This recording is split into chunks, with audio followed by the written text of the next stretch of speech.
চিত্ত আছে ভরে তোমার রঙে হৃদয় আমার রূপে তোমার মুগ্ধ আখি তারা রসে তোমার আকাশ বাতাস ভরা রূপে তোমার মুগ্ধ আখি তারা রসে তোমার আকাশ বাতাস ভরা গন্ধে তোমার হিলোলিত ধারা গন্ধে তোমার হিলোলিত ধারা পরশে মোর তনু ধরে তোমার রঙে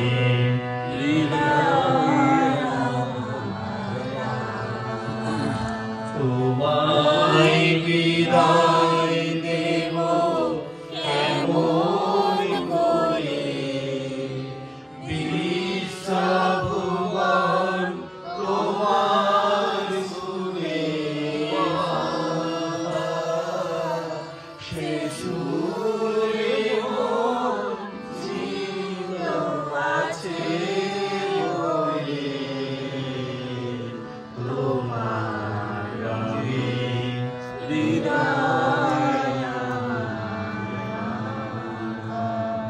তোমার লাগি দিবানিশি জাগা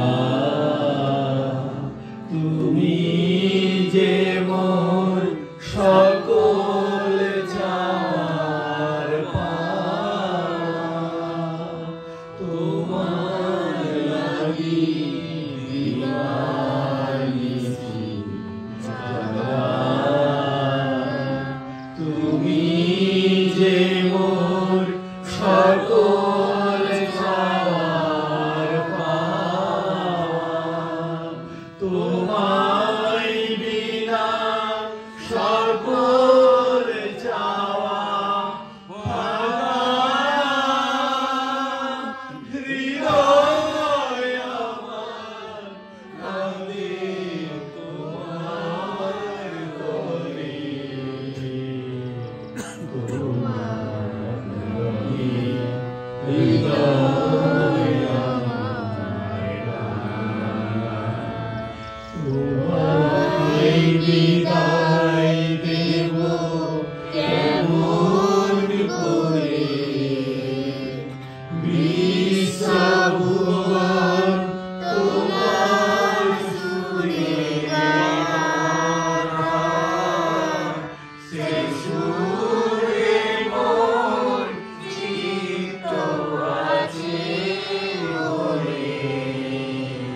হৃদয় আমার রাঙা।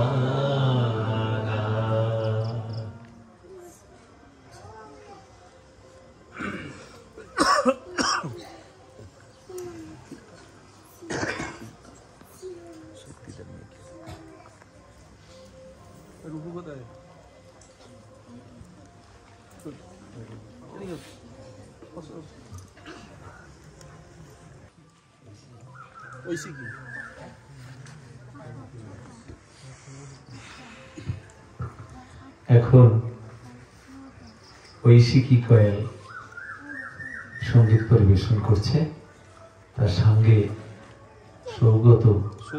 সৌম্যদীপ কয়াল সঙ্গ দিচ্ছে।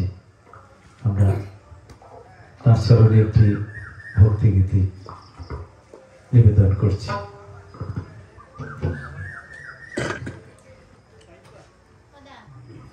পরম দয়া শ্রী শ্রী ঠাকুরের শ্রী চরণে আমার শতকোটি প্রণাম। জগৎজননী শ্রী শ্রী বড়মার পরম পূজ্য শ্রী শ্রী বড়মার শ্রী চরণে আমার শতকোটি প্রণাম। পরম পূজ্যপাদ শ্রী শ্রী বরদার শ্রী চরণে আমার শতকোটি প্রণাম এবং শ্রী শ্রী আচার্য দেবের শ্রী চরণে আমার শতকোটি প্রণাম। এখানে উপস্থিত সবাইকে আমার রানন্দিত জয়গুরু।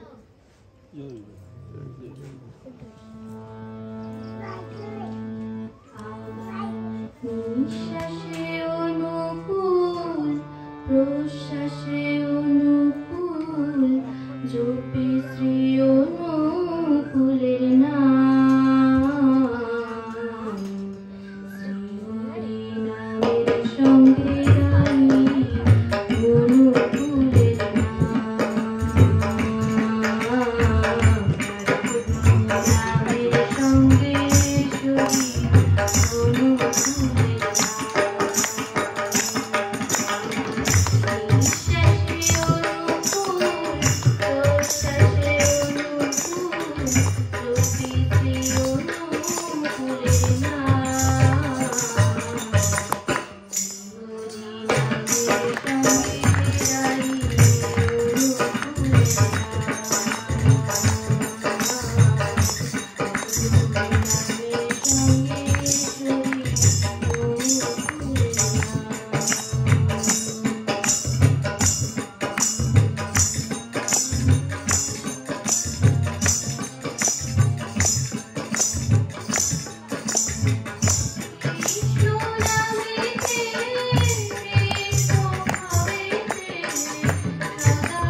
ফোনটা একটু সাউন্ডটা একটু ডিস্টার্ব হচ্ছে।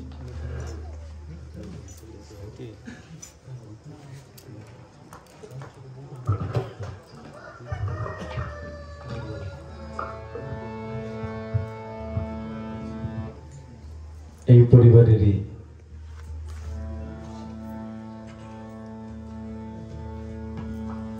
আমাদের সৌম্যদীপ সঙ্গত করছে। তার বোন কি সুন্দর আমাদেরকে ইষ্টপ্রেমে মুগ্ধ করে তার সুললিত কণ্ঠস্বর দিয়ে হৃদয়টা ভরিয়ে দিল। এখন এই পরিবারেরই ছোট বৌমা দেবীনা সে এখন সঙ্গীত পরিবেশন করছে।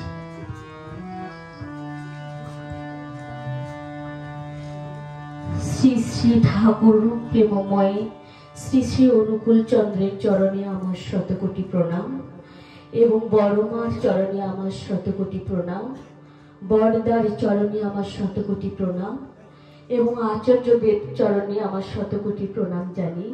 আমি ঠাকুরের উদ্দেশ্যে একটা ভক্তিমূলক গান গাইছি এবং সবাইকে আমার জয়গুরু। শঙ্খ বাজিল রে, ঘণ্টা বাজিল রে, পতিত পাবন দয়াল ঠাকুর আবার এসেছেন রে। শঙ্খ বাজিল রে, ঘণ্টা বাজিল রে, পতিত পাবন দয়াল ঠাকুর আবার এসেছেন রে। জয় জয় জয় হে, জয় জয় জয় হে, জয় জয় জয় হে, জয় জয় জয় হে।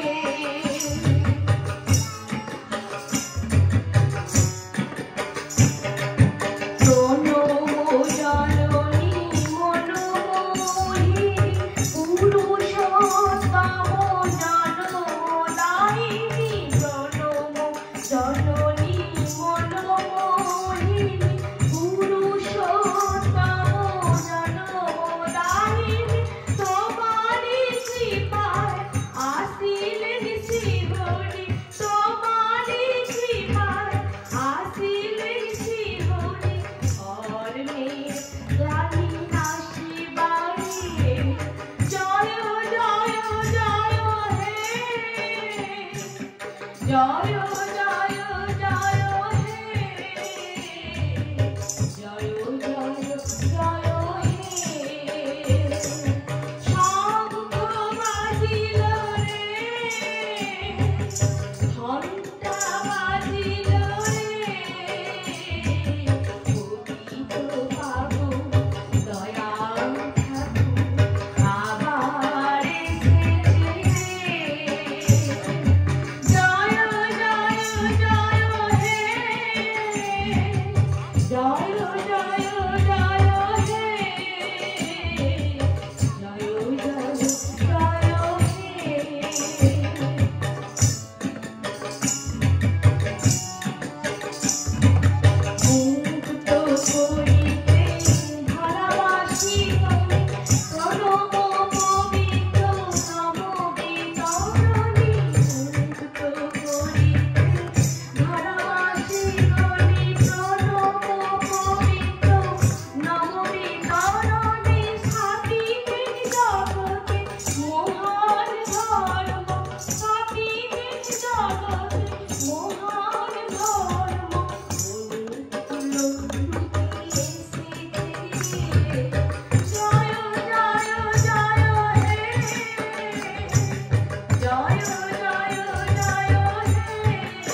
এখন আমাদের এই পরিবারেরই আত্মীয় কানাই মণ্ডল, তাকে আমি আহ্বান করছি সঙ্গীত পরিবেশন।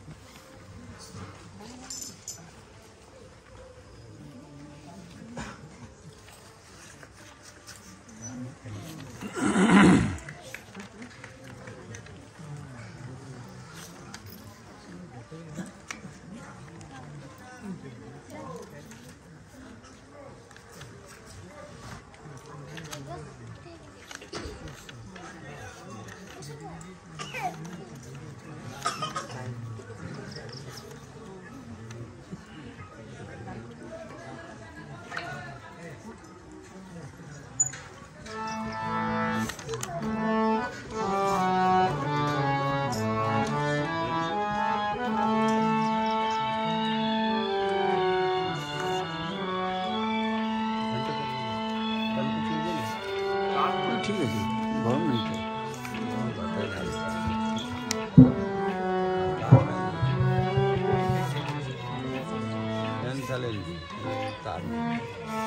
দরকার নেই।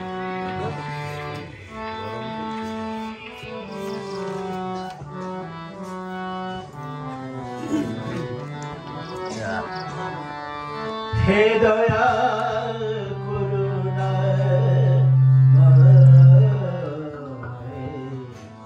দয়াল করুণাময়, হে দয়াল করুণাময়, দয়াল করুণাময়, ধন্য করিতে যে জীবন লাহ, ধন্য করিতে যে জীবন লাহ, আমার জীবন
ভালো আছে তো? 1 মিনিট আপনি 2-4 মিনিট আপনাকে একটু বলতে হবে। সবাই এসেছেন আজকে আমার বাড়ি, আপনার বাড়ি। আপনি বাবা বলতে পারেন।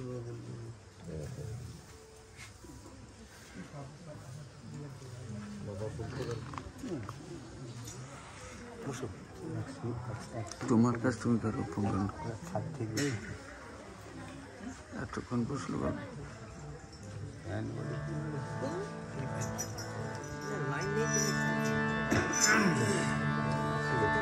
আমি বিধি ছাড়ি বেদনা হারি হরি নাম সদা গাই। আমি বিধি ছাড়ি বেদনা হারি হরি নাম সদা গাই।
চাহে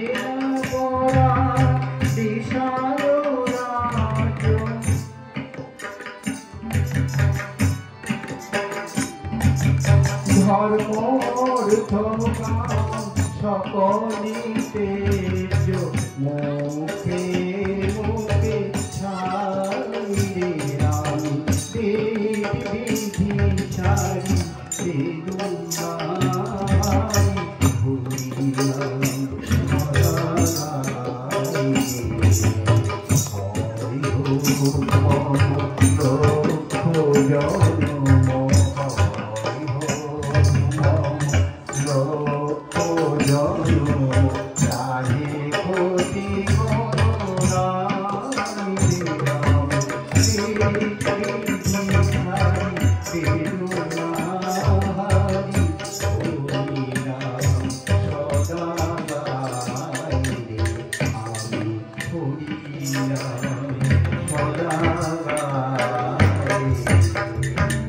আমাদের শক্তিদা এই পরিবারে তিনি সবার বড়। আজকে এই গৃহপ্রবেশের অনুষ্ঠানে সবাইকে আমন্ত্রণ করেছি। আমি তাকে নিবেদন করব যে খুব কম সময় হলেও 2-1 মিনিট 5 মিনিটের মধ্যেই তিনি সবাইকে একটু স্বাগত ভাষণ যদি দিয়ে আমাদেরকে একটু আপ্লুত করেন। সত্যি না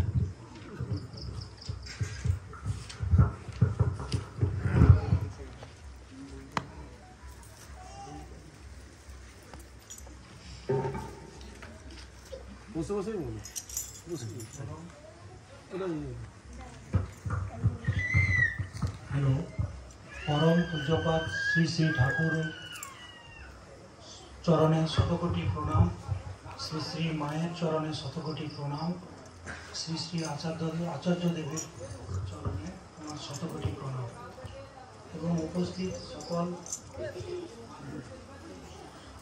দর্শকদের আমার সকল জয়গুরু। উপস্থিত সকল দর্শকদের প্রতি আমার জয়গুরু জানাই।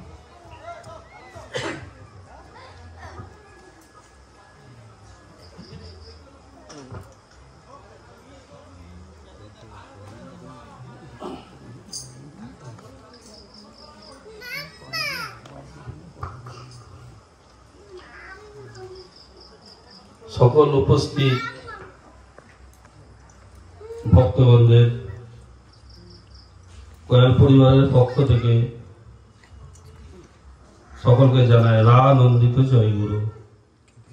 আজকের এই শুভ অক্ষয় তৃতীয়া শুভ লগ্নে আপনারা উপস্থিত হয়েছেন শ্রী শ্রী ঠাকুর চরণতলে মহতি সৎসঙ্গ অনুষ্ঠানে। আজকের যে মিলন উৎসব তথা সৎসঙ্গ অক্ষয় তৃতীয়ায় পরস্পরের মধ্যে যে প্রেম সেটা যেন চির অক্ষয় থাকে। জয় গুরু। এখন আমাদের সজীব ভাই কীর্তন পরিবেশন করছে। এইভাবে রাখবো, এইভাবে রাখবো।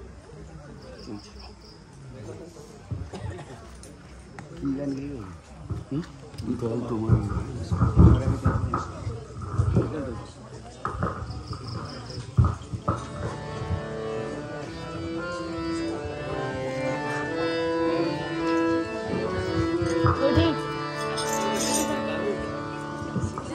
জয় গুরু সবাইকে। পরমপিতা ঠাকুর চরণে আমি একটি কীর্তন পরিবেশন করছি। দয়াল তোমার আমি, তোমার আমি, তোমারে তো আমি।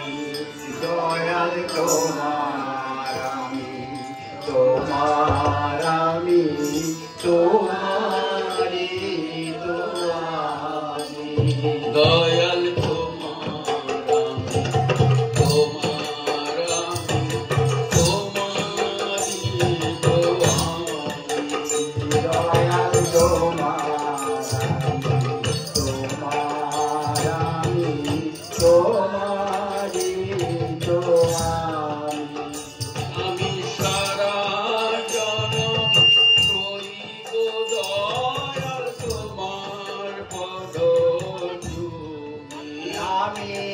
সারা জনম রইল দয়াল তোমার পদধূলি। দয়াল তোমার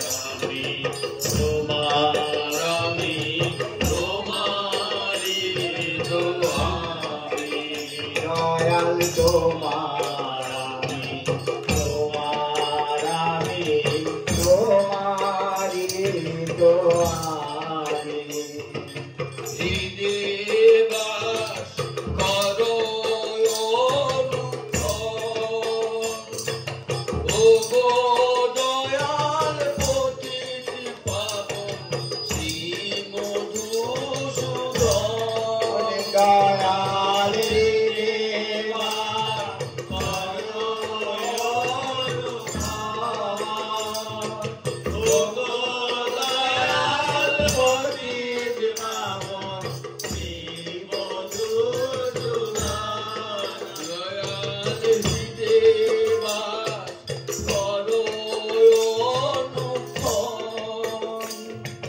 ও গো দয়াল পতিত পাবন শ্রী মধুসূদন। দয়াল হৃদে বাস করো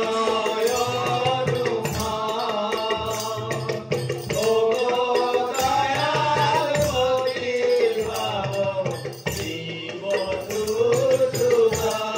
আমায় রাখো তোমার রাঙা পায়ে ও গো জীবন স্বামী। আমায় রাখো তোমার রাঙা পায়ে ও গো জীবন স্বামী। আমায় রাখো তোমার রাঙা পায়ে ও গো জীবন স্বামী। আমায় রাখো আমায়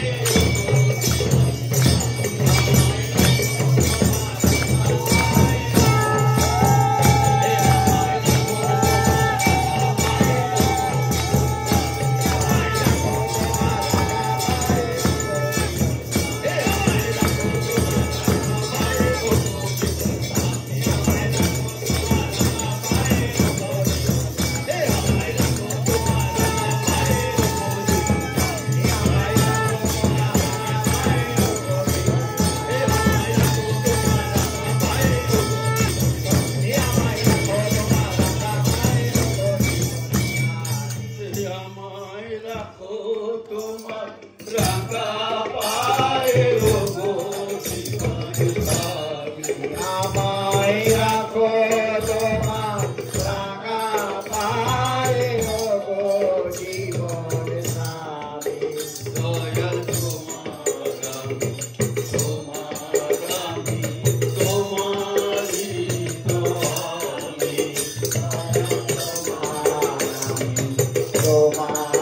আমি, তোমারই তো আমি। আমি সাধন ভজন জানি না কিছু। আমি সারা জনম করলাম ঘুরে কীর্তির পিছু। আমি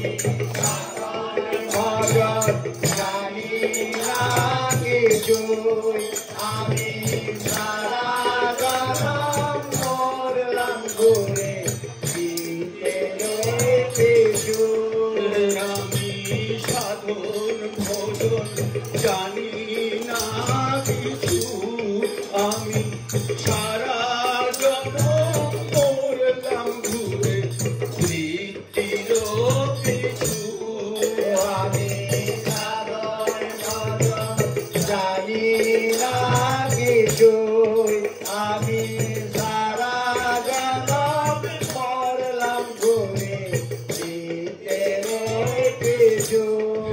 আমায় নাও গো তোমার যোগ্য করে ও গো অন্তর্যামী। আমায় নাও গো তোমার যোগ্য করে ও গো অন্তর্যামী। আমায়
তোমারি তোমারি দয়াল তোমার আমি তোমারি দয়াল তোমার আমি তোমারি তোমারি চরণেতে নিবেদন যেন মাথায় করে কইতে পারি তোমায় সারাটি জনম দয়াল চরণেতে এই নিবেদন যেন মাথায় করে বইতে পারি তোমার সারাটি জনম। দয়াল চরণেতে নিবেদন যেন মাথায় করে বইতে পারি তোমায় সারাটি জনম দয়াল চরণেতে এই নিবেদন যেন মাথায় করে বইতে পারি তোমার সারাটি জনম। আমার চরণ ছাড়া করো না হে পারের মালিক তুমি আমায় চরণ ছাড়া করুণা হে পারের মালিক তুমি। আমায় চরণ ছাড়া করো না হে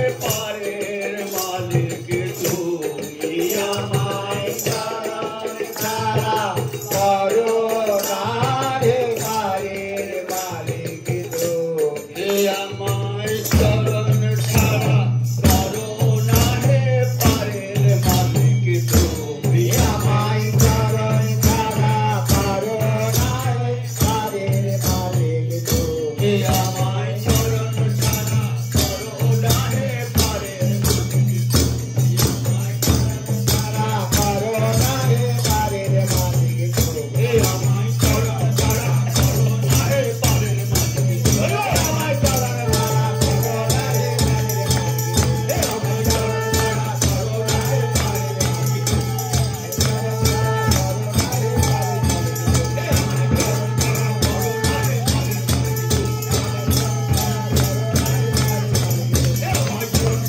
করো না হে পারের মালিক আমায় চরণ ছাড়া করুণা হে পারের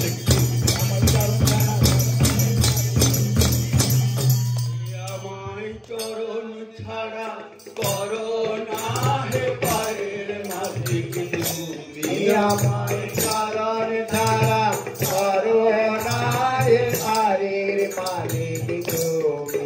দয়াল তোমার আমি তোমারি দয়াল তোমার আমি তোমারি তোমারি আমি সারা জীবন রইব দয়াল তোমার পদ তুমি আমি সারা জীবন রইব দয়াল তোমার পদ তুমি। দয়াল তোমার আমি তোমারি দয়াল তোমার আমি তোমারি তোমারি জয়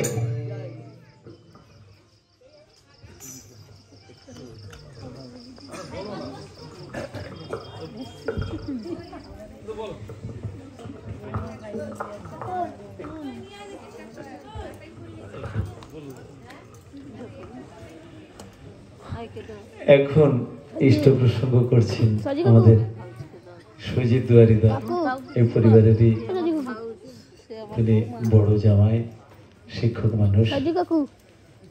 তিনি যদি আমাদেরকে একটু ধরতে পারেন, সুজিত দা।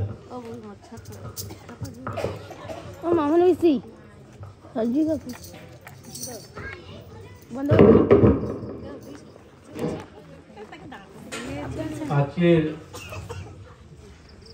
ঠাকুরের এই যে সৎসঙ্গ হচ্ছে, আমাদের আমার শ্বশুর বাড়িতে শ্রী বলাচন্দ্র কয়াল মহাশয়ের বাড়িতে আজকে গৃহপ্রবেশ ঘটেছে এই শুভ দিনে। আর শুভ দিনে আমাদের এই অনুষ্ঠান ঠাকুরের যে সৎসঙ্গ, এখানে উপস্থিত সবাইকে সম্মান জানাচ্ছি এবং জয়গুরু বলে আহ্বান করছি। এই ঠাকুরের নাম গান শুধু সাগর দ্বীপে নয়, শুধু পশ্চিমবঙ্গে নয়, সারা ভারতবর্ষে ছড়িয়ে পড়েছে। যারা এই ঠাকুরের চরণে আশ্রয় নিয়েছি আমরা জানি এই ঠাকুরের কাছ থেকে আমরা কিভাবে অনুপ্রেরণা পাচ্ছি। তাই আমি সকল অধিবাসীকে এবং উপস্থিত সবাইকে বলবো, ঠাকুরের চরণে আমাদের আশ্রয় নিতে হবে, ঠাকুরের নাম গান আমাদের করতে হবে। আমরা বুঝতে পেরেছি যে ঠাকুরের সংস্পর্শে এসে আমাদের কি উন্নতি ঘটেছে, আমাদের কি চারিত্রিক পরিবর্তন ঘটেছে। তাই সবাইকে বলবো, ঠাকুরের চরণে আমাদের সবাইকে আশ্রয় নিতে হবে এবং এই সৎসঙ্গ শুধু এই পরিবারে নয়, এই গ্রামে, এই এলাকায় সবাই যাতে করতে পারে, তাদের সবার কাছে আমি আহ্বান রেখে ঠাকুরের চরণে আবার প্রণাম জানিয়ে আমার বক্তব্য শেষ করছি। জয় গুরু। জয় গুরু।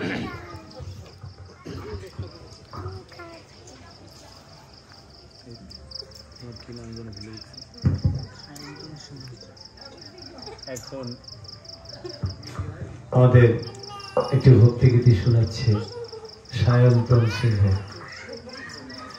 এরপরেই আমরা শ্রী শ্রী ঠাকুরের দিব্যলীলার কথা শুনবো আমাদের মাস্টারমশাই শ্রীযুত ইন্দ্রনীলগিরি মহাশয়ের কাছ থেকে।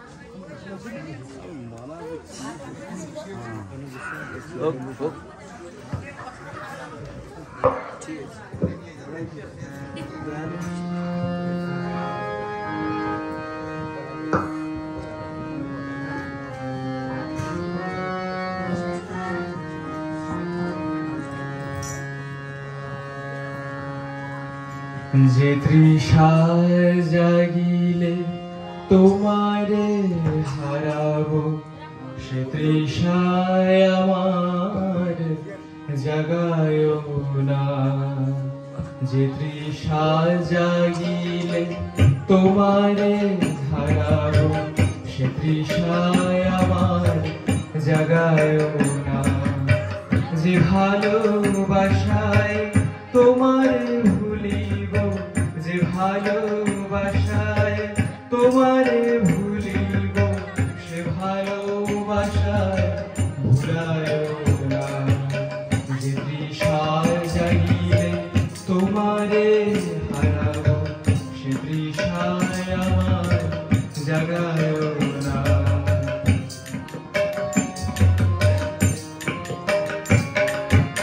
যে গায়ের দীপ তোমার লুকায়, সে গায়ের দীপ জ্বালায় না। যে গায়ের দীপ তোমার লুকায়, সে গায়ের দীপ জ্বালায় না। যে জাদু না পেলে তোমার লোভিব, সে জাদু না মোর করিও না। যে জাদু না পেলে তোমার লোভিব, সে জাদু না মোর করিও না। যে তৃষা জাগিলে তোমারে হারাবো, সে তৃষায় আমার জাগায় না। যে ভালোবাসায় তোমারে ভুলিব, যে ভালোবাসায় তোমারে ভুলিব, সে ভালোবাসায় ভুলায় না।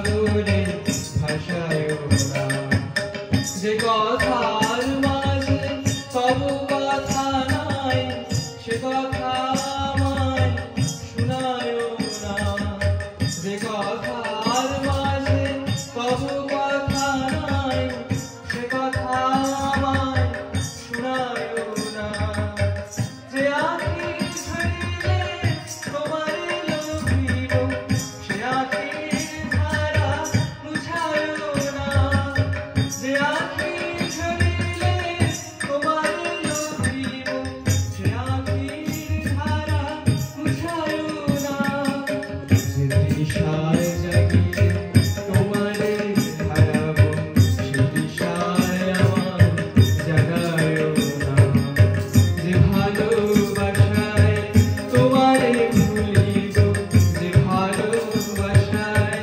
তোমারে ভুলিব সে ভালোবাসায় ভুলায় না যে তৃষায় জাগিলে তোমারে হারাব সে তৃষায় আমার জাগায় না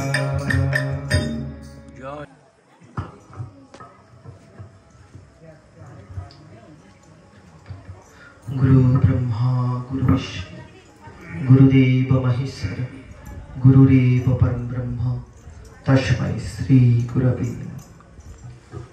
परम प्रेममय श्री श्री ठाकुर मुकुल चंद्रेर श्री चरणे शतकोटि प्रणाम। परमाराध्या जगत जननी श्री श्री बड़मार रागा चरणे शतकोटि प्रणाम। प्रधान आचार्य देव श्री श्री बर्ता श्री चरणे शतकोटि प्रणाम।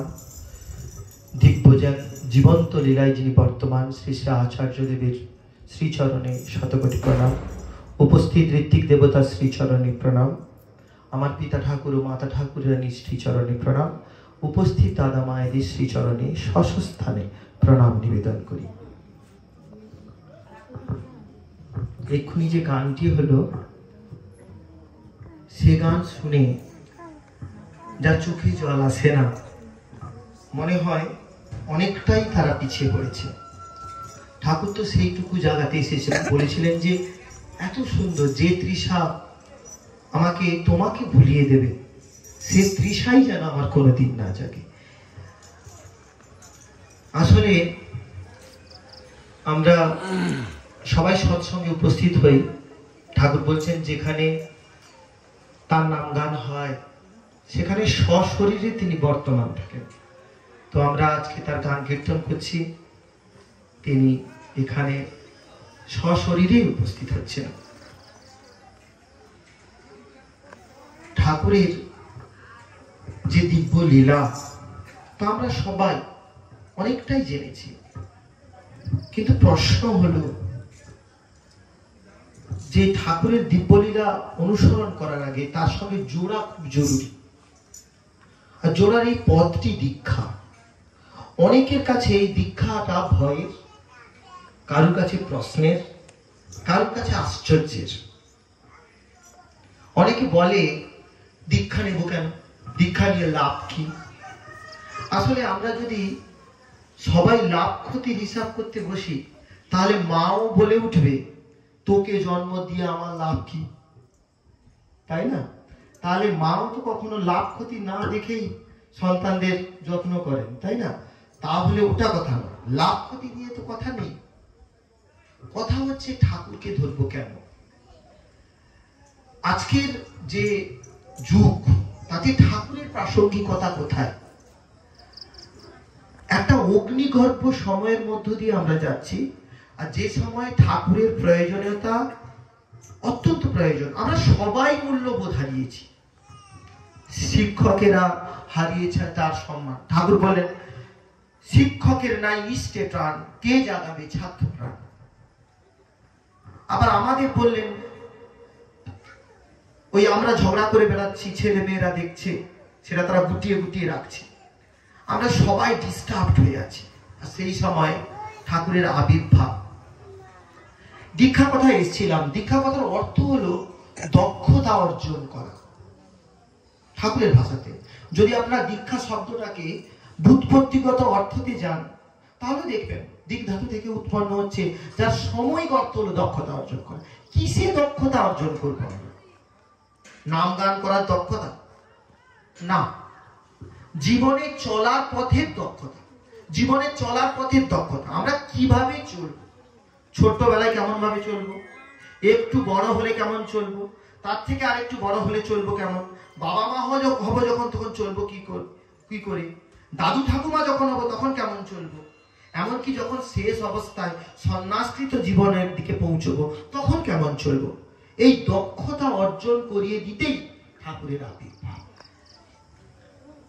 অনেকে বলেন যে আমি, কিন্তু দেখবেন ছোটবেলা থেকে আমরা যখন কারোর কাছে বকান খেতাম বলতো তোর কি শিক্ষা দীক্ষা নেই, অমনি ওর মধ্যেই পূর্বপুরুষরা ঢুকিয়ে দিয়েছিলেন শিক্ষার পরে দীক্ষা হতেই হবে। ওই 5 বছরে যখন হাতে খড়ি পড়লো 12 বছরের দীক্ষা অনিবার্য। এটা শিক্ষা দীক্ষা নেই, এর কারণ হচ্ছে শিক্ষার পরে দীক্ষা হতে হবে। আমরা যারা দীক্ষা নিয়েছি তারপরেও দীক্ষার চলন আমাদের ভুল আছে, কিন্তু দীক্ষা নেওয়াটা তো আগে চাই।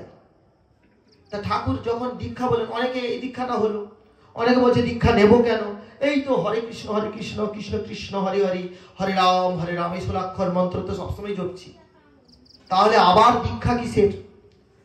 জানেন, যদি মন্ত্র বিজ্ঞান দেখেন, স্বামীজির মন্ত্র বিজ্ঞান বই আছে, যদি দেখেন ওখানে দেখবেন লেখা আছে মন্ত্র 2 রকম হয়, একটা স্থূল মন্ত্র, একটি সূক্ষ্ম মন্ত্র। এই যে স্থূল মন্ত্র আর সূক্ষ্ম মন্ত্রের মধ্যে ডিফারেন্স জানতে হবে। স্থূল মন্ত্র কি? স্থূল মন্ত্র আমাদের গৌরহরি করেছিলেন, দেখবেন যখন হরে কৃষ্ণ কৃষ্ণ কৃষ্ণ হরে হরে, এটা কিন্তু 16 গোসাই নিয়ে এসেছিলেন, কিন্তু এখনো গবেষণাধীন যে এই হরে কৃষ্ণ কৃষ্ণ কৃষ্ণ হরে হরে এটি গৌরহরি গাইতেন কিনা। কিন্তু গৌরহরি হরি বলেছিলেন, ক্ষুদ্র করেছিলেন 16 অক্ষর নামকে। কেন তিনি ছোট করলেন? 16 অক্ষর নামকে বলেন হরি বলে হবে, এর কারণ ঠাকুর আরো ছোট করলেন। ছোট করতে হবে, কেন ছোট করলেন? এই স্থূল আর সূক্ষ্মের পার্থক্যের জন্য। ধরুন আপনাকে একটা আম দিলাম, বললাম আম থেকে গাছ হয়, আপনি কি বলবেন? আম থেকে গাছ হয়, হ্যাঁ বলবেন তো যে আম থেকে গাছ হয়। কিন্তু সত্যি কি আম থেকে গাছ হয়, না আমের বীজ থেকে গাছ হয়? ভালো করে বিশ্লেষণ করলে আপনি বলবেন আম থেকে গাছ হয় না, আমের বীজ থেকে গাছ হয়, তাই না? সেরকম নাম থেকে নামের ফল আসে না, নামের বীজ থেকে নামের ফল আসে। তাই জন্য এই যে দীর্ঘ নাম, তার একটি সূক্ষ্ম বিন্দু রয়েছে, সেই বিন্দুটুকুকে আমাদের দীক্ষা মন্ত্রে মহাপুরুষরা স্থিত করেছেন। যে ওম মন্ত্র হিন্দু ধর্মের সবচেয়ে একনিষ্ঠ মন্ত্র বলা হয়, ওই ওম মন্ত্র থেকে যখন ওম মন্ত্র সাধন করতে করতে সাধক উঁচু পর্যায়ে যান, তিনি একাধিক শব্দ শ্রবণ করেন। ওই শব্দের মধ্যে তিনি যেটিকে নিখুঁত এবং উপকারী শব্দ মনে করেন তা স্থিত করেন, আর তাই বীজ মন্ত্র পরিচিত। আমরা যদি এই বীজ মন্ত্রটাকে শরীরের মধ্যে না নিই, ঠাকুর বলছেন কম্পন ক্রিয়েট হবে না। দেখবেন যা কিছু ভালো হয় কম্পন থেকে। আপনি ভালো করে দেখবেন, একদম প্রথমে যখন শুক্রাণু ডিম্বাণুর সঙ্গে মিলন হচ্ছে আমাদের শরীর গঠনকালে, তখনও আমাদের যে শুক্রাণুর পেছনে লসিকার মতো একটা অংশ থাকে, যেটি বারবার করে ও নাড়ায়, আর সেই কম্পন এসে এগোতে থাকে। এই কম্পন ভাইব্রেশন।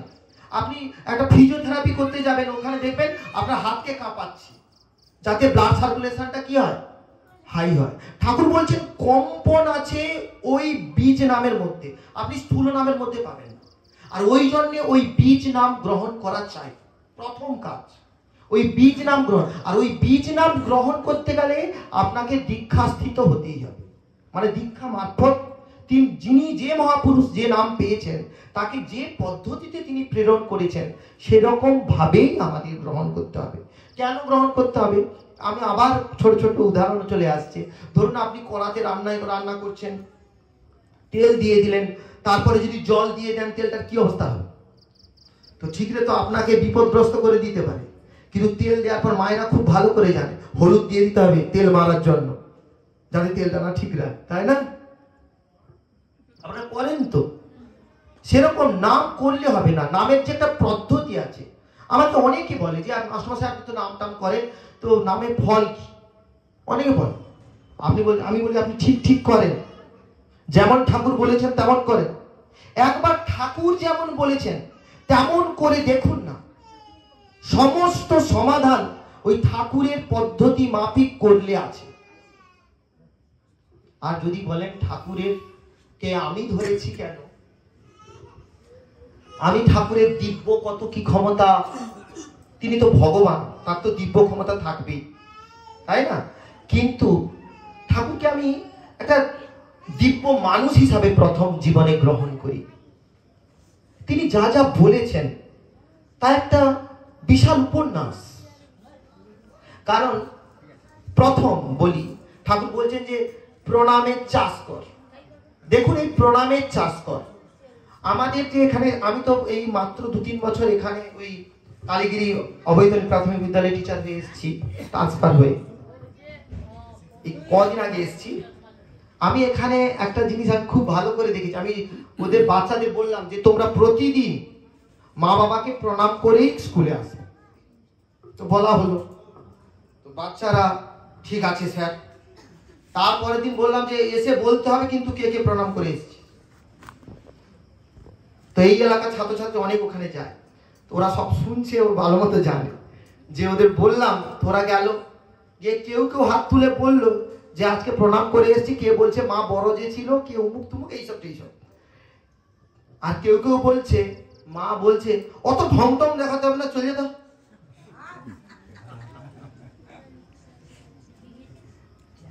দেখুন আমরা বাচ্চাকে ভালো জিনিসে উৎসাহিত করি না। তখন আমি বললাম তোর মাকে ডেকে দিবি, তোর মাকে আগে শেখাতে হবে। দেখছি প্রণামটা যে কি জিনিস ঠাকুর সেটা বুঝেছিলেন এবং আমাদের মধ্যে তা চালিত, মানে যাতে আমরা খুব বেশি করে আমাদের মধ্যে চলে যায় সেটাকে চেষ্টা করেছিলেন। ঠাকুরকে কেন ধরবো? ঠাকুর এত ছোট ছোট জিনিসকে বড় করে আমাদের দেখিয়েছেন। প্রণামে আমরা যে আমাদের যে এই শরীর, আমাদের এই মাথাটা নেগেটিভ পোল, আর এই বুড়ো আঙুলটা হচ্ছে আমাদের কি পজিটিভ পোল আমাদের শরীরের। দেখবেন বিয়ের সময় বরকে বলা হয় বুড়ো আঙুল দিয়ে চাপ দিয়ে এটা ভেঙে দাও। ভালো করে লক্ষ্য করবে, আমাদের এগুলো বিয়ে টিয়ের আসরে আছে, ওই হাঁড়ি ভেঙে দিয়ে বলে ওই ওটার বুড়ো আঙুল দিয়ে চেপে ভাঙো, তাই না? আবার দেখবেন মহাপুরুষদের বুড়ো আঙুল ধুয়ে পাদদক নেওয়া হতো। তাই বুড়ো আঙুল পজিটিভ পোল, এদিক দিয়ে আমাদের শরীরের শুভ গুণ নির্গত হতে থাকে। আর এটা নেগেটিভ পোল, এটা গ্রহণ করে, সবকিছু গ্রহণ করে।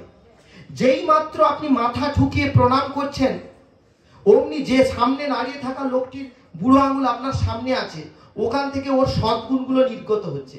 আর আপনার নেগেটিভ পোল তাকে খুব তাড়াতাড়ি করে গ্রহণ করবে। যত প্রণাম করবেন তত পজিটিভ জিনিস আপনার মধ্যে ঢুকবে, যত প্রণাম করবেন আপনার পজিটিভ জিনিস পাবেন। অত তো আমরা বুঝবো না, তাই জন্য আমাদের পূর্বপুরুষরা খুব সহজ করে সেটাকে বুঝিয়ে দিয়ে গেছিলেন যে মাথা নোয়াও, বেশি বড় হলো না, কি ঝড়ে ভেঙে পড়বে, এইসব বলে আমরা বুঝি না বলে। যে যত বেশি প্রণাম করেছে, আমি ছোটবেলা থেকে যেসব পরিবেশের মধ্যে বড় হয়েছি সেখানে দেখেছি আমার মামা বাড়িতে মামারা দিনে মনে হয় 7 বার থেকে 8 বার প্রণাম করে। সকাল থেকে যে প্রণাম শুরু হলো, সে প্রণাম চলতেই আছে। তো সেখান থেকে দেখেছি যে প্রণামটা কত জরুরি আমাদের। শুধু আজকের জীবনে ঠাকুরের প্রাসঙ্গিকতা কোথায়? ঠাকুরের প্রাসঙ্গিকতা দিব্য কিছুতে নয়, আমাদের জীবন চলনে যেখানে যেখানে ভুল সেগুলোতে ধরিয়ে দিতে তিনি এসেছেন। আমরা সবাই ঠিক আছি, আমরা ঠাকুর সংসারী হয়ে এলেন। দেখলেন গৌরহরি সন্ন্যাসী হয়ে গেলেন, সংসারী হলেন না। ঠাকুর শ্রীরামকৃষ্ণ সংসারিত হলেন কিন্তু সন্তান নিলেন না। তাহলে মানুষের কাছে প্রকৃষ্ট উদাহরণ আসছে না। সংসারী ভাবছে যে উনি তো সন্তান নেন না, উনি সন্তানের ঝামেলা কি করে বুঝবেন, তাই না? যতই যাই হোক আমরা বলবো প্রথম হলো গৌরহরি সন্ন্যাসী হয়ে গেছে, উনি সংসারী জীবের কি দুঃখ বুঝবেন। রামকৃষ্ণদেব সংসারী হলেন, তখন আমরা আবার বলতে লাগলাম যে তার ছেলে পেয়ে নেই, ছেলে পেলে যন্ত্রণা কি করে বুঝবে।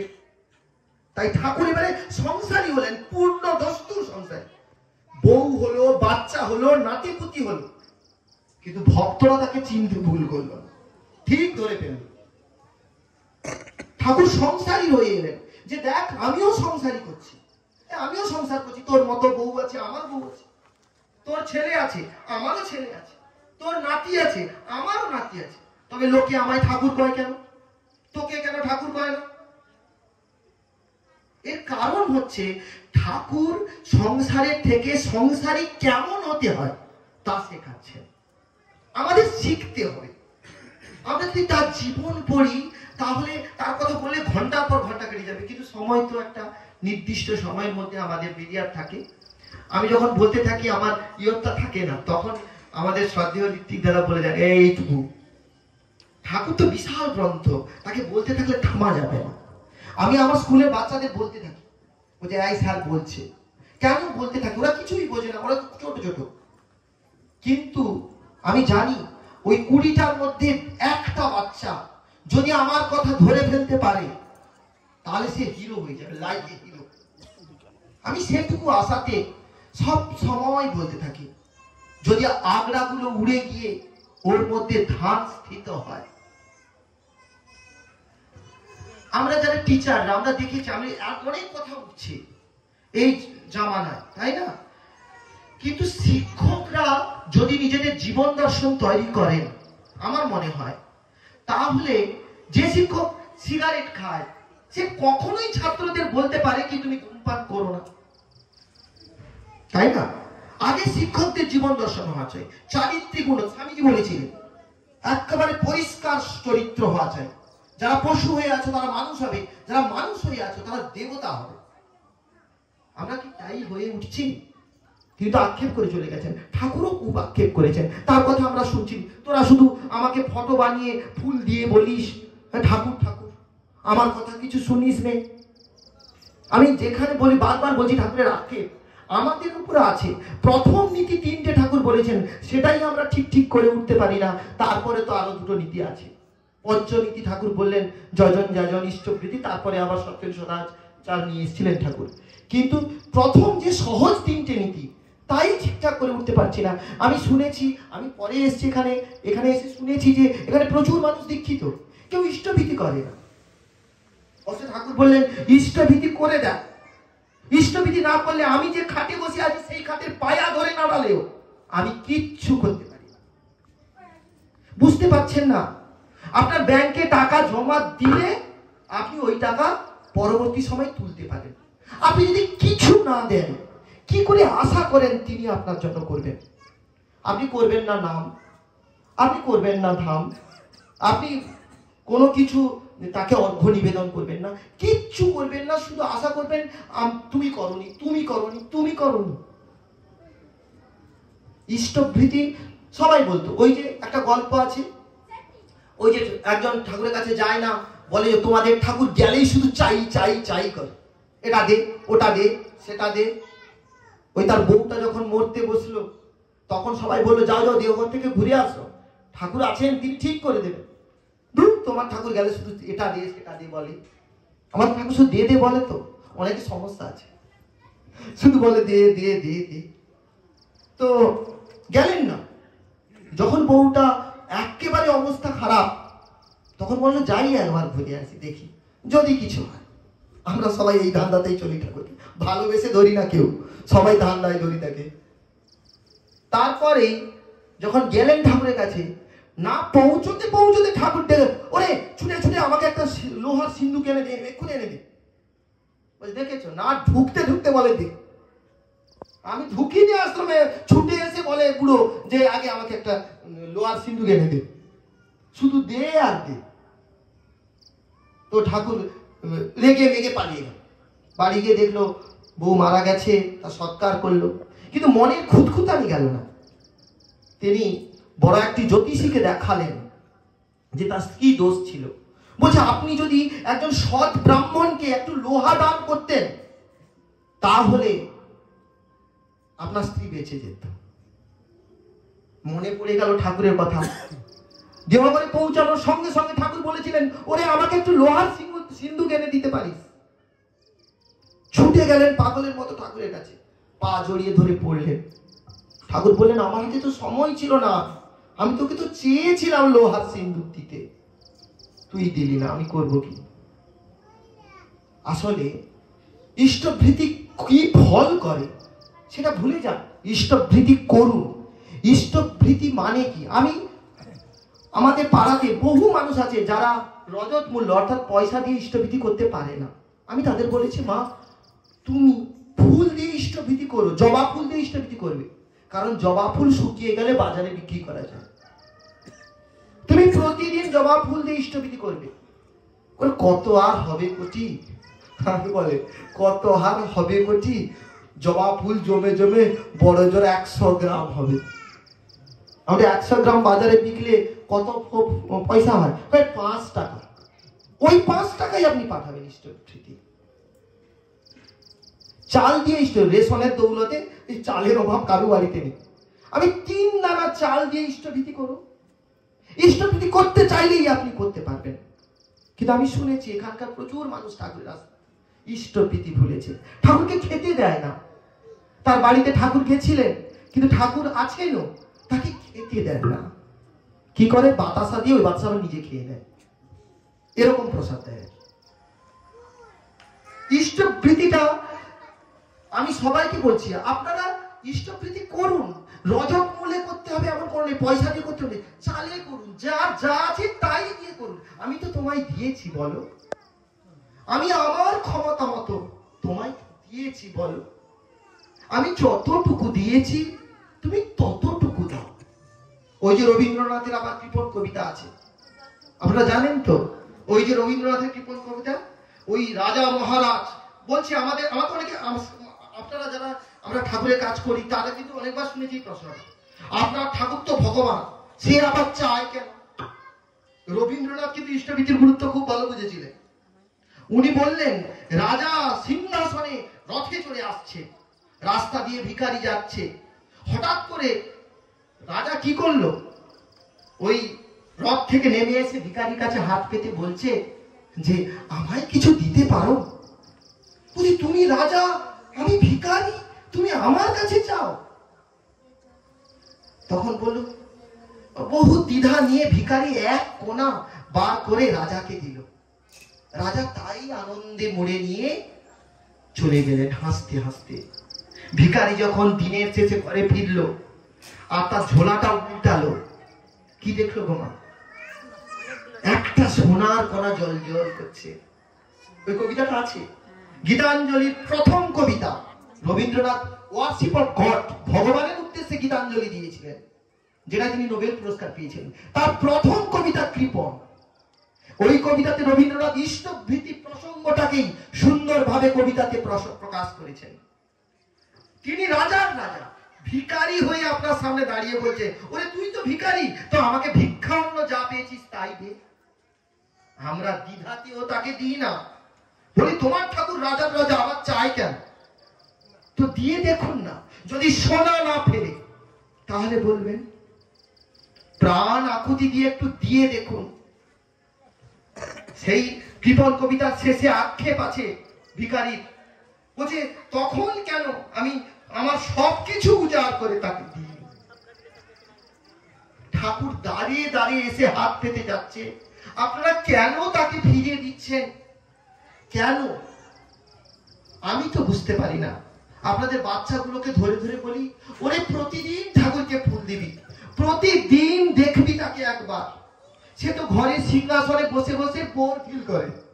তাদের বলি, আরে আমাকে বসিয়ে রেখেছে, কেউ আমার সাথে কথা কয় না, কেউ আমার সাথে কথা কয় না। এলো প্রণাম ঠুকলো চলে গেল, এলো প্রণাম ঠুকলো চলে গেল। আমরা করি তো, আপনারা সবাই জানেন। আমরা কি করি? ঠাকুরকে সিংহাসনে বসিয়ে রাখি, এসে টুকুস করে ঠুকে দিয়ে পালিয়ে যাই। কথা বলেন? কে কে কথা বলেন? হাত তুলুন। এই তো কিছু লোক হাত তুলেছে। কথা বলেন, ঠাকুরের সঙ্গে কথা বলবেন। ঠাকুর কথা বলতে জানেন। আমি নিজে দেখেছি ঠাকুর কথা বলেন, আমার সব কথা শোনেন। যদি তিনি না কথা শোনেন তাহলে কি করে হলো এগুলো? কথা শোনেন আমার ঠাকুর। কথা বলবেন, প্রণাম করে বলবেন, ঠাকুর কেমন আছো? জানো আজকে বাড়িতে কুমড়ো হয়েছে, জানো আজকে পুকুরে এতগুলো মাছ উঠেছিল, জানো আজকে পান বরজে এত টাকা হয়েছে, জানো আজকে পান বরজে লস হয়েছে। খুলে বলুন না তাকে, কত শান্তি দেখতে পাবেন। কি শান্তি আপনাদের বোঝাতে পারবো না। এই যে আমাদের চাকরি বাকরি পেয়েছি আমরা, তারপরেও এইসব যোগ্য অযোগ্যের ভিড়ে এই যে গন্ডগোল টন্ডগোল হচ্ছে, তো সবাই বলছে আমাকে তোমার কি কোনো টেনশন নেই? আমি সেই সময় পেয়েছি, বলছে তোমার কি কোনো টেনশন নেই? আমি টেনশন করবো কেন? আমি তো ঠাকুরকে গিয়ে বলি, ঠাকুর জানো কি সব যোগ্য অযোগ্য চলছে, তার মধ্যে আমিও আছি, এইসব বলছি তাকে আর হাসছি তার কাছে। দেখো বাবা, আমি যেন না খেতে পেয়ে মরি, তুমি আছো দেখো যেন খেতে পাই। যারা তাকে ধরে আছে তারা কোনো কিছুকে ভারী ভাবে নেন না, শরীরকেও ভারী ভাবে নেন না। যন্ত্রণা হচ্ছে তো হচ্ছে, তো কি হয়েছে ওরকম ভাবে না। একবার তাকে ধরে দেখুন, মানে ধরার মতো ধরে, মানে আমরা সবাই তার দীক্ষা নিয়ে নিয়েছি না, আমরা করছি এটাকে ধরা বলে না, এটা ধরার মতো ধরে দেখুন।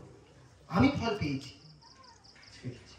আপনারাও পাবেন। আজকে অনেকটা আমি কথা বলে দিলাম, অনেকটা সময় চলে গেল।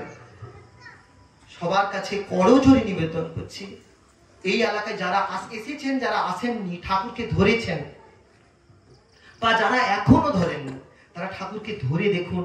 তার নিয়ম মাফিক ইষ্টবৃত্তি সদাচার যা যা নিয়ম তা একটু করে দেখুন, আর তাকে সব কথা খুলে বলে দেখুন।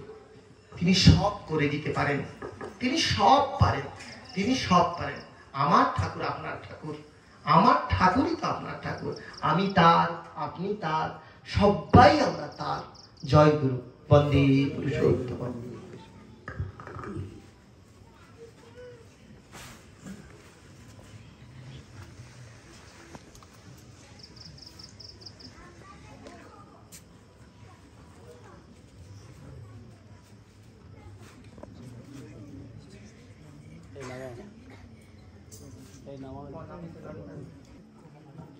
প্রিয় পরমের রাতুল চরণে আমি আমার সশ্রদ্ধ কোটি কোটি প্রণাম জানাই। পরমারাধ্যা জগৎ জননী শ্রী শ্রী বড় মায়ের রাঙা চরণে আমার কোটি কোটি প্রণাম জানাই। পরম পূজ্য পাদ শ্রী শ্রী বরদা রাতুল চরণে জানাই আমার কোটি কোটি প্রণাম। বর্তমান যিনি আচার্যদেব, আমাদের জীবন্ত আদর্শ গুরু, তার চরণে আমার কোটি কোটি প্রণাম জানাই। আজকে এই অক্ষয় তৃতীয়ার শুভ সন্ধ্যায় আমরা যে অঙ্গনে বসে আছি, তারা আপাতত আমাদের কাছে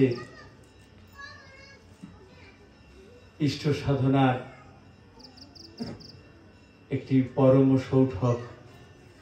আমার হৃদয়ে সেই স্থান আছে। বহুদিন ধরে এই পরিবারের সাথে আমাদের হৃদ্যতা। আমি আমার যখন থেকে হাঁটতে চলতে শুরু করেছিলাম তখন থেকে সেই পরিবারের যিনি কর্তা, সেই পরিবারের বিশেষ মানুষ যারা আমাদের এই সাগরদ্বীপকে একদিন পরিচালনা করেছেন, সেই সব মানুষেরা আজ এখানে সবাই উপস্থিত আছেন। সেই সঙ্গে আমার বয়োজ্যেষ্ঠ গুরু ভাই মায়েরা সবাই আছেন, ছোট ছোট ভাই ও বোনেরা আছেন। প্রত্যেকের যথাযোগ্য স্থানে আমি আমার এই শুভ নববর্ষে অক্ষয় তৃতীয়ার সন্ধ্যায় যথাযোগ্য স্থানে প্রণাম, জয় গুরু, ভালোবাসা জানাই। সেই সঙ্গে প্রিয় পরমের রাতুল চরণে প্রার্থনা করি, আজকে এই সৎসঙ্গের আয়োজন করে, যে কারণে শ্রী শ্রী ঠাকুর সৎসঙ্গের আয়োজন করতে বলতেন, শ্রী শ্রী ঠাকুরের 12 বছর বা 21 বছর বয়সে এক রাত্রিতে শ্রী শ্রী ঠাকুর যে বইটি লিখেছিলেন সেটির নাম সত্যানুসরণ। একদম আমরা যে গীতা পড়ি, সেই গীতার নবতম সংস্করণ হচ্ছে এই সত্যানুসরণ। আমার জীবনের যত সমস্যা আছে, সমস্ত সমস্যার সমাধান ওই ওই একটু 5 টাকা দামে একটি বইয়ের মধ্যে লিপিবদ্ধ আছে, যেটি শ্রী শ্রী ঠাকুর 21 বছর বয়সে এক রাত্রিতে এক ভক্তের কাতর নিবেদনে লিখে দিয়েছিলেন। তার একটি লাইন আছে, সদ্গুরুর শরণাপন্ন হও, সৎনাম মনন করো আর সৎসঙ্গের আশ্রয় গ্রহণ করো। আমি নিশ্চয়ই করে বলছি, তোমাকে আর তোমার উন্নয়নের জন্য ভাবতে হবে না।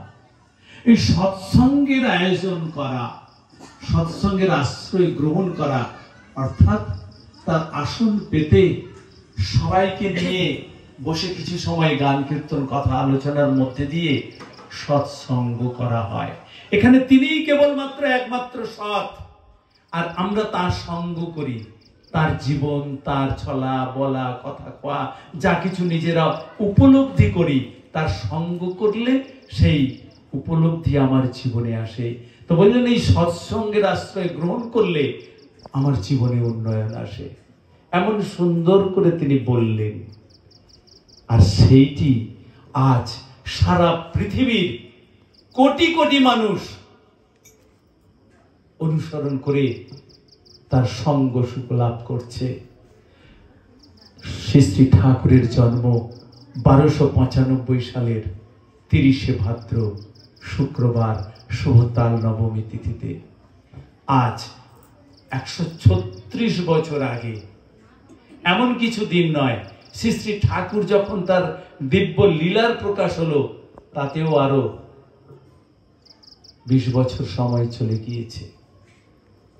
তারপর পূর্ণরূপে যখন ঠাকুরকে সবাই মানুষকে ঠাকুর বলতে শুরু করলেন, তখন থেকে আজ ধরুন 125 বছর। এই 125 বছরের মধ্যে পৃথিবীর কোনো এমন দেশ নাই যেখানে শ্রী ঠাকুরের আসন পাতার জায়গা হয়নি, হয়ে গিয়েছে। আমাদের এই নববর্ষের সর্বভারতীয় ঋত্বিক সম্মেলন ছিল, সেখানেই আমরা বুঝতে পারলাম ওই দিনে, ওই নববর্ষের দিনে সারা পৃথিবীতে বাংলার একটি দিন নববর্ষ, ভারতবর্ষের নববর্ষ নয়, আমাদের এই বাংলার নববর্ষ। সেই দিনে সমস্ত সারা পৃথিবীর সমস্ত মন্দিরগুলোতে শ্রী শ্রী ঠাকুরের চরণে ফুলের মালা দিয়ে যেখানে যে ভক্তরা আছে সবাই প্রণাম করছে তার আশীর্বাদ লাভ করার জন্য। ওই ভাইটি বলছিল একটু আগে যে আশীর্বাদ লাভ করার জন্য মাথা নোয়াতে হয়। আর বর্তমান দিনে সেইটি এসে গিয়েছে কিভাবে না, দেখবেন দেবদেবীর মন্দিরের পাশ দিয়ে যাচ্ছে, গুরুজনকে দেখা হলে বাবা মাকেও এখন ছেলেপুলেরা আর মাথা নুইয়ে প্রণাম করে না, এরকম একটা আঙ্গুল উপর দিকে তুলে মাথায় ঠোকায় আর বুকের ঠেকিয়ে হাত নামিয়ে দেয়। ওতে কিন্তু আশীর্বাদ আসে না। নির্দিষ্ট পদ্ধতিতে যদি আমি প্রণাম না করি তাহলে কিন্তু আসে না। এইটি শ্রী শ্রী ঠাকুর কিন্তু আমাদের এই শরীরের মধ্যে ঢুকিয়ে দিতে চেয়েছেন। আমি এটা বুঝতাম না, আমি একটা লোফার ছেলে ছিলাম, এক ট্রেন থেকে আরেক ট্রেনে লাফ দিয়ে চলে যেতাম, বিনা পয়সায় এই কলেজ থেকে ওই কলেজে ঘুরে বেড়াতাম। শ্রী শ্রী ঠাকুরের একদিন মনে হলো, আমি তো রানীগঞ্জে পড়াশোনা করি, আসানসোল তারপরে যশোর স্টেশন, তো ট্রেনে উঠলে পয়সা লাগবে না, কলেজের ছাত্র, তো আমাদের ঠাকুর বাবা ধরিয়ে দিয়েছিলেন, আমি ওখানে চলে যাই। ঠাকুর বাড়ি পৌঁছলাম, বর্তমান আচার্যদেব বসে আছেন। দেখলাম তার বাবা যখন ঠাকুর বাংলোতে আসতেন নিজের বাড়ি থেকে, এসে আবার ফিরে যাওয়ার পর্যন্ত 9 বার প্রণাম করতেন, মাথা নোয়াতেন। আমার বুকে ধমক লাগলো। এসে না হয় প্রথম প্রণাম করলেন, আবার মাঝখানে প্রণাম করলেন, আবার যাওয়ার সময় আবার প্রণাম করছেন। এতবার প্রণাম আঙুলটিকেও তো করতে পারি আমরা, কলেজের ছেলে যেভাবে করি, ওই রকম বারবার ওই রকম করেন কেন? প্রশ্ন ছিল, উত্তর খুঁজছিলাম। আজ আমরা আমাদের শরীরের মধ্যে যত রোগ স্থাপন করে আছি, এ সবের মূল সূত্র ওই প্রণামের মধ্যে আছে। ওই রকম প্রণাম করলে ওইসব রোগ অনেক কমে যায়। অত মেশিন পত্রের দরকার হয় না, ফিজিওথেরাপির দরকার হয় না, ফিজিওথেরাপির দরকার হয় না। ওই প্রণামের মধ্যে একটা প্রাণায়াম আছে, যে পদ্ধতি যেভাবে প্রণাম করতে হয় সেটি আমরা যদি ঠিক মতো চিনে করি তাহলে দেখবেন আমাদের অনেক রোগ ব্যাধি কম হবে, অনেক এই হাড়ের যন্ত্রণা কম হবে। শ্রী শ্রী ঠাকুর ঠিক তাকে এই কারণে বলা হয় কারণ পুরুষ। তিনি পরম কারণিক। তার প্রত্যেকটা মানুষের জীবনের জন্ম থেকে মৃত্যু পর্যন্ত প্রত্যেকটা পদক্ষেপে মানুষের যে ভুলগুলো আছে সেই ভুলগুলোকে সংশোধন করে দিয়ে তিনি সেইটিকে এমন ভাবে করে দিয়েছেন যে তার সঙ্গ করলে, তার আশীর্বাদ লাভ করলে আমার জীবনের অনেক অর্থ ব্যয় নষ্ট, অপচয় নষ্ট হবে, অপচয় বন্ধ হবে।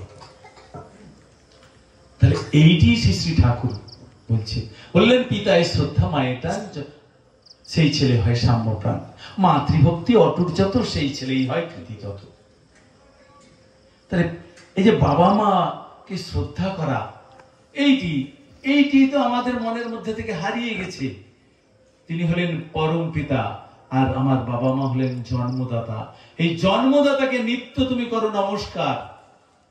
জন্মদাতাকে নমস্কার করার মধ্যে দিয়ে, প্রণামের মধ্যে দিয়ে আমার গুরু খুশি হন। আমি গুরুকে প্রণাম করলাম, বাবা মাকে অবহেলা করলাম, বাবা মার কোনো কিছুই আমি পরিচর্যা করলাম না। ঠাকুর বললেন ও প্রণাম আমি গ্রহণ করি না, ও আমাকে প্রণাম করে না। কোনদিন অশ্রদ্ধার মধ্যে দিয়ে ঈশ্বর খুশি হন না। এগুলি ঠাকুর শেখালেন। আমরা কিন্তু এগুলি আমাদের চরিত্রের মধ্যে এমন করে অভ্যাস করে নিয়েছি।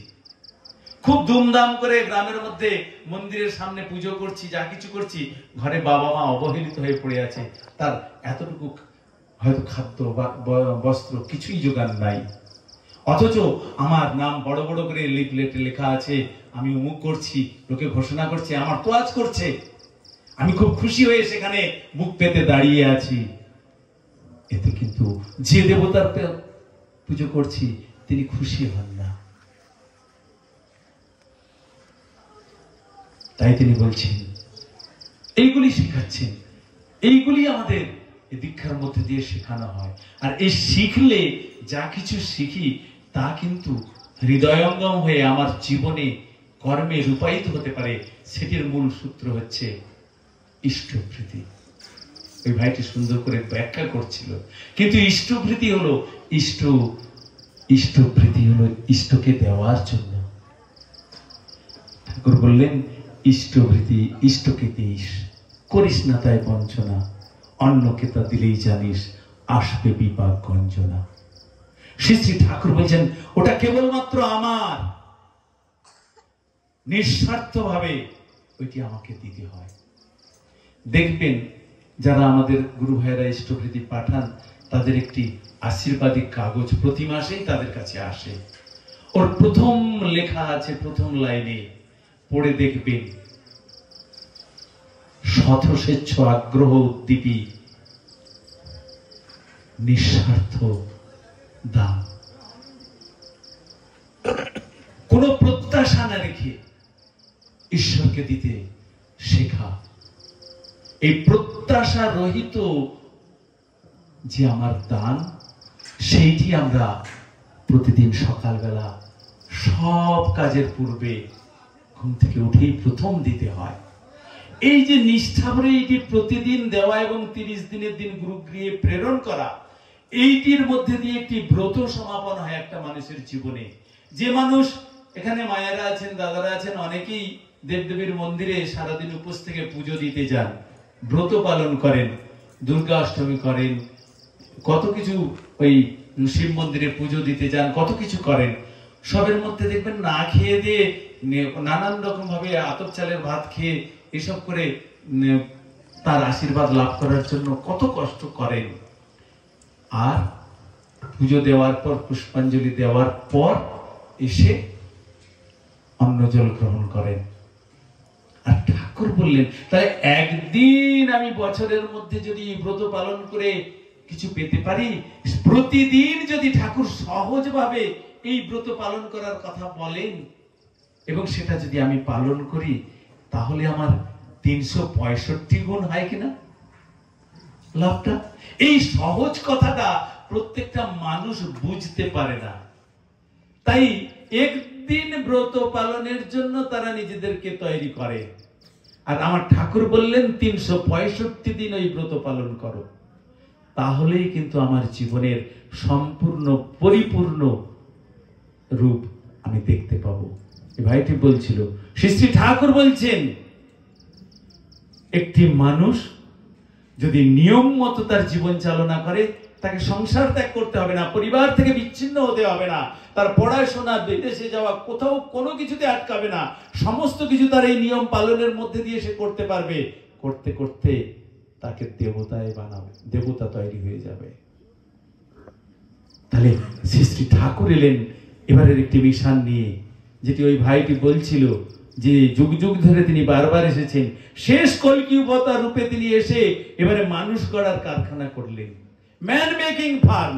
এখানে প্রত্যেকটা মানুষ ওই যজন যজন ইষ্টপ্রীতি সস্তৈনী সদাচার পালনের মধ্যে দিয়ে অটোমেটিক্যালি সে দেবতায় রূপান্তরিত হবে। রামকৃষ্ণদেব যেটা করেছিলেন, স্বামীজিকে বানিয়ে দিয়েছিলেন। স্বামীজি ছিলেন নরেন্দ্রনাথ দত্ত, ডাক নাম ছিল বীরে। ওই রকম ছিলেন না তিনি।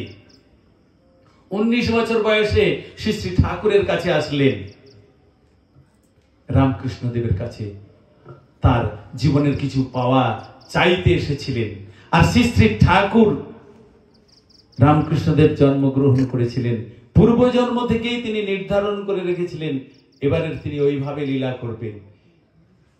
নরেন্দ্রনাথকে কোলে তুলে নিলেন, এমন মায়াজাল তৈরি করলেন যে নরেন্দ্রনাথ আত্মবিক্রয় করতে বাধ্য হলেন। এমন ভাবে বিক্রয় করলেন, সেই নরেন্দ্রনাথ আজ বিবেকানন্দ, সারা পৃথিবীর সমস্ত যুব সমাজের কাছে একটা গ্রহণযোগ্য ব্যক্তিত্ব। বলুন 20 বছরে, 37 বছরে তার এই হলীলা, 39 বছরে তার ইহলীলা সাঙ্গ হয়। এই 20 বছরের সাধনার জীবনে যদি বছরের পর বছর, যুগের পর যুগ সে মানুষের মনের অন্তরের মণিকোঠায় যেতে পারে, কোন সংস্পর্শে থাকলে এমন দেবতায় রূপান্তরিত হতে পারে। একই সঙ্গে রামকৃষ্ণদেবের পাশে বিবেকানন্দের আসন পাতা হয়।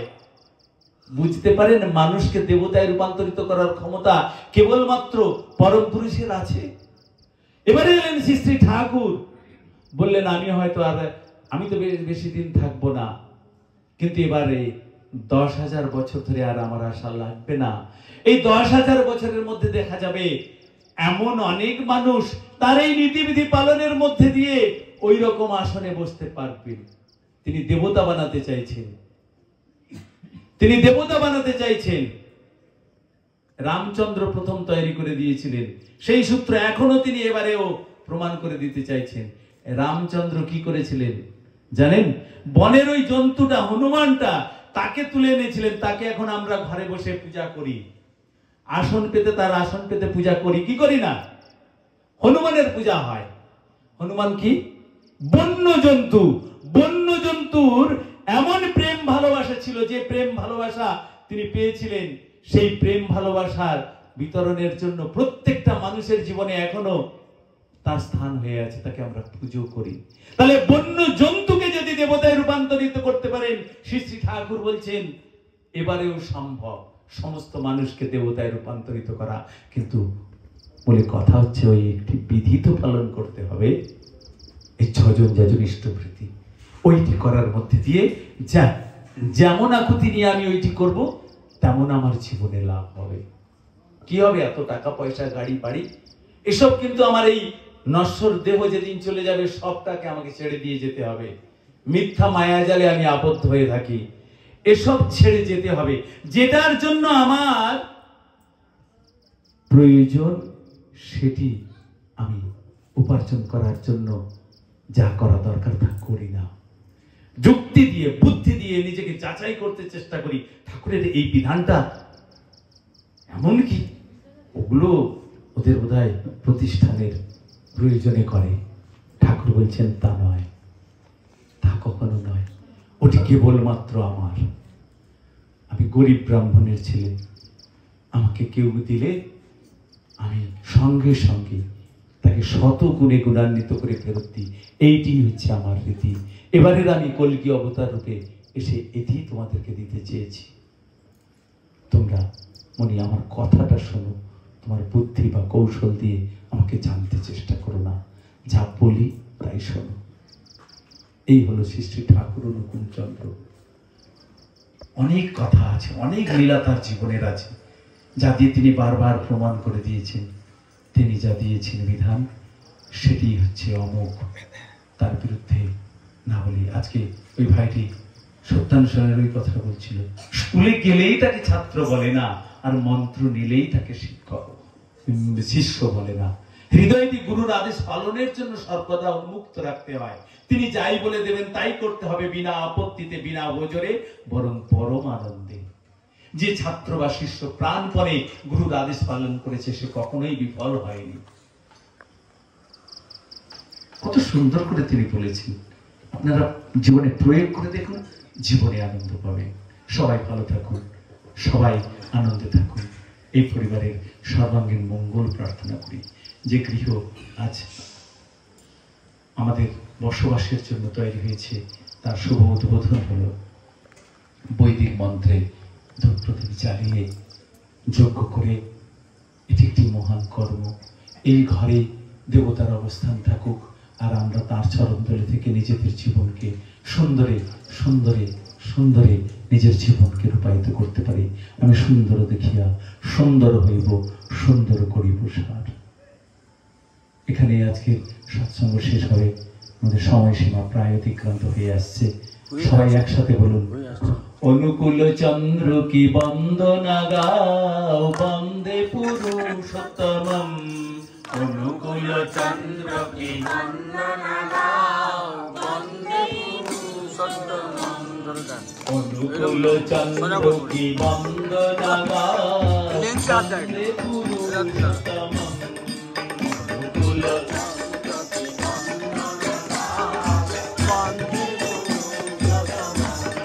বন্দনা গাও আজি ছন্দে ছন্দে, বন্দনা গাও আজি ছন্দে ছন্দে, বন্দনা গাও আজি ছন্দে ছন্দে, বন্দনা গাও আজি ছন্দে ছন্দে।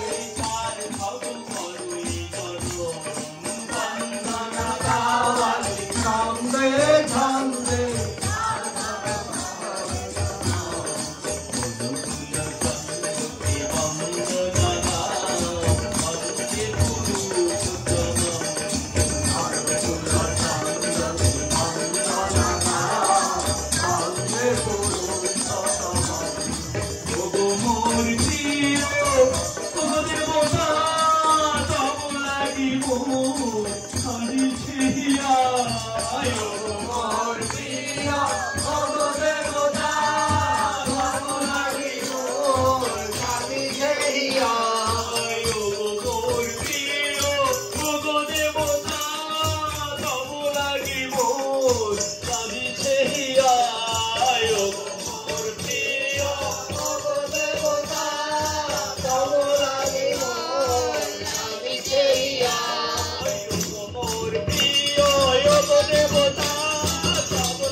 Hallelujah. চন্দ্র কি বন্দন গাও বন্দে পুরুষোত্তম অনুকূল চন্দ্র কি বন্দন গাও বন্দে পুরুষোত্তম বনমালী গিরিধারী বাঁশরি বাজাও রেখে বংশীধারী বনমালী গিরিধারী বাঁশরি বাজাও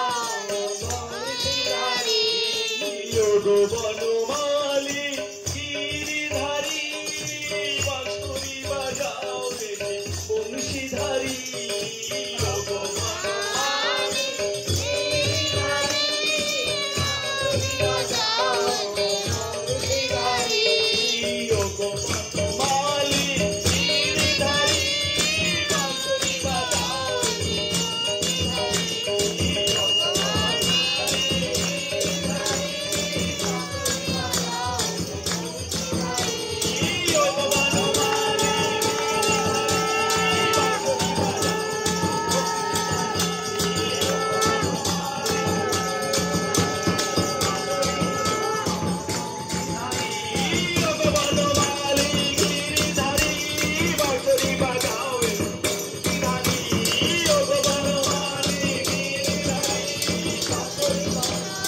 বংশীধারী রঘুপতি রাঘব তুমি রাজা রাম রঘুপতি রাঘব তুমি রাজা রাম রঘুপতি রাঘব তুমি রাজা রাম রঘুপতি রাঘব তুমি রাজা রাম তুমি যে পরম ব্রহ্ম রঘুপতি রাঘব তুমি রাজা রাম তুমি যে পরম চন্দ্র কি বন্দন গাও বন্দে পুরুষোত্তম চন্দ্র কি বন্দন গাও বন্দে পুরুষোত্তম।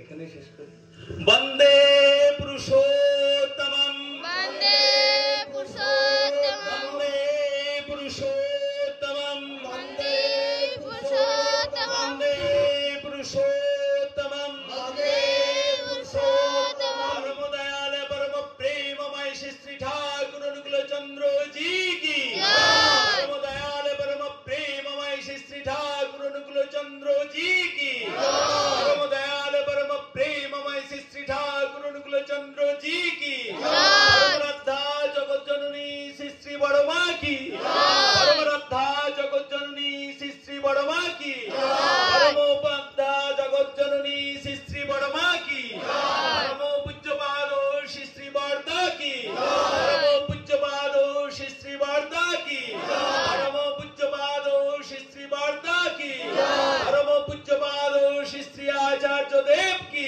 পরম পূজ্যপাদ শ্রী আচার্য দেব কি পরম পূজ্যপাদ শ্রী আচার্য দেব কি সৎ সঙ্গ কি সৎ সঙ্গ কি সৎ সঙ্গ কি বন্দে পুরুষোত্তমম বন্দে পুরুষোত্তমম আর্য পিতৃম বন্দে আর্য পিতৃম মাতৃবর্গাম বন্দে মাতৃবর্গাম অহং কৃষ্টি দৈবতম বন্দে অহং কৃষ্টি দৈবতম বন্দে পুরুষোত্তমম বন্দে পুরুষোত্তমম পরম দয়াল পরম প্রেমময় কলিকি রূপধারী ভগবান শ্রী ঠাকুর অনুকূল চন্দ্র জি কি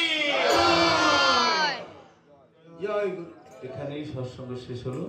আমরা যে যেখানে আছি সেখান থেকেই এই পরিবারের মঙ্গল প্রার্থনা করে একসাথে প্রণাম নিবেদন করব।